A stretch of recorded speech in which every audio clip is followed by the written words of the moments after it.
Hello foodies, welcome to Divi Bhuvi vlogs. ఈరోజు మన ఇంట్లో కాకరకాయ కర్రీ అంటే ఆమెడ దూరం పరిగెత్తే వాళ్ళే ఎక్కువ ఉన్నారు కదండి. అసలు పిల్లలైతే అస్సలు తిననని మారం చేస్తారు కదా. ఈసారి ఇలా ట్రై చేసి చూడండి, ఎంతో ఇష్టంగా తింటారు. ఇక కాకరకాయ వీక్లీ వన్స్ అన్నా చేపించుకొని మరీ తింటారండి. ఇది నెల రోజుల వరకు నిల్వ ఉంటుంది.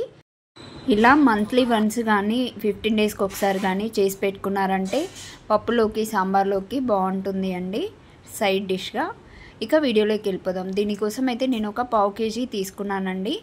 కాకరకాయలని శుభ్రంగా కడిగేసుకొని ఇలా రౌండ్గా స్లైసెస్గా కట్ చేసుకోవాలండి, చిప్స్ మాదిరిగా. మరీ లావుగా ఉండకూడదు, మందంగా ఉండకూడదు, ముక్కలు సన్నగా ఉండకూడదు, మీడియంగా ఉండాలి. ఇవన్నీ కట్ చేసుకున్న తర్వాత కడాయి తీసుకుని దాంట్లో ఆయిల్ వేసుకొని, ఆయిల్ హీట్ ఎక్కిన తర్వాత ఇవి కాకరకాయ ముక్కల్ని కొన్ని కొన్నిగా వేసుకుంటూ ఫ్రై చేసుకోవాలండి. బాగా గోల్డెన్ బ్రౌన్ వచ్చేంత వరకు వేసుకోవాలి, క్రిస్పీగా అవ్వాలండి. ఇలా అయితేనే నెల రోజుల పాటు నిల్వ ఉంటాయి.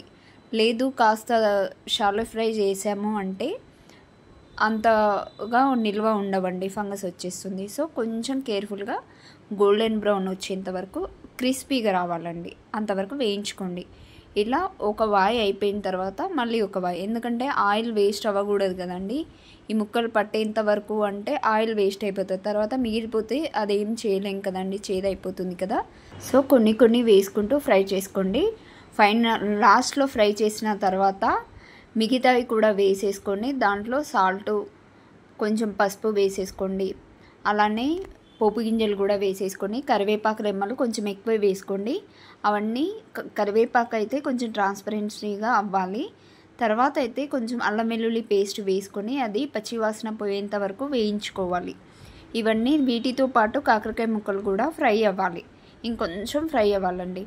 తర్వాత ఎండు కొబ్బరి తురుము ఒక 2 టీ స్పూన్ల వరకు వేసుకోవాలండి. దీంతో బాగా టేస్టీగా వస్తుంది. పచ్చి కొబ్బరి తురుము అస్సలు వేయద్దండి, పచ్చి కొబ్బరి తురుము వేస్తే పాడైపోతుందండి. ఇక్కడ నేను వెల్లుల్లి, ఎండుమిర్చి, నువ్వులు, ధనియా, కొంచెం జీరా ఇవన్నీ పొడి చేసి పెట్టుకున్నానండి. నువ్వులు అయితే కొంచెం ఫ్రై చేయాలి.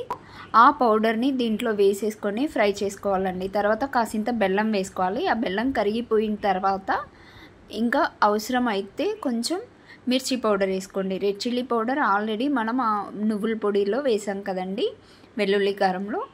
ఇంకా కొంచెం అవసరమైతే వేసుకోండి. వేసుకొని ఇవన్నీ బాగా ఫ్రై అవ్వాలండి. నువ్వులు వేయించిన నువ్వులతోనే పొడి చేసుకోవాలండి, పచ్చి నువ్వులు కాదు. దీనివల్ల కర్రీకి చాలా కమ్మని రుచి వచ్చేస్తుందండి.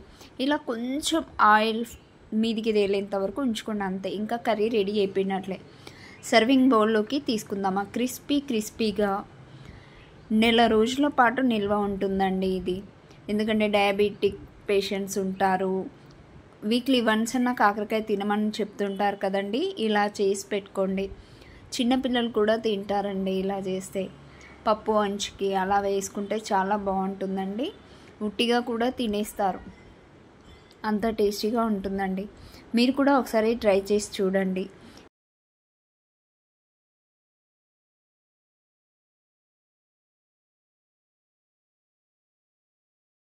ఈ కాకరకాయ కర్రీకి చేదు అనేది ఉండదండి, అస్సలు ఉండదండి. కొంచెం బెల్లం కూడా వేస్తున్నాం కదా. పచ్చి కొబ్బరి మాత్రం అస్సలు వేయకండి, పాడైపోతుంది, నెల రోజుల పాటు నిల్వ ఉండదు. కొంచెం ఎక్కువ క్వాంటిటీలో చేసుకోండి. నేను ఒక 1/2 kg వరకే చేశాను.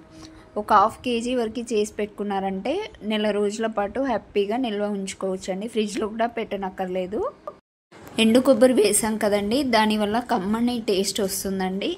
నువ్వుల పొడి ఇవన్నీ, వెల్లుల్లి ఇవన్నీ వేసాం కదా, మంచి అరోమాతోని టేస్టీగా ఉంటుందండి. ఈసారి మీరు కూడా ఇలా ట్రై చేసి చూడండి. ఇప్పటి నుంచి ఈ కాకరకాయని మీ డైట్లో weekly once, at least monthly once అన్నా చేర్చుకోండి. ఎందుకంటే ఇది ఫైబర్ రిచ్ ఫుడ్ అండి. ఎక్కువగా లావ్ అవ్వకుండా ఉంటారు.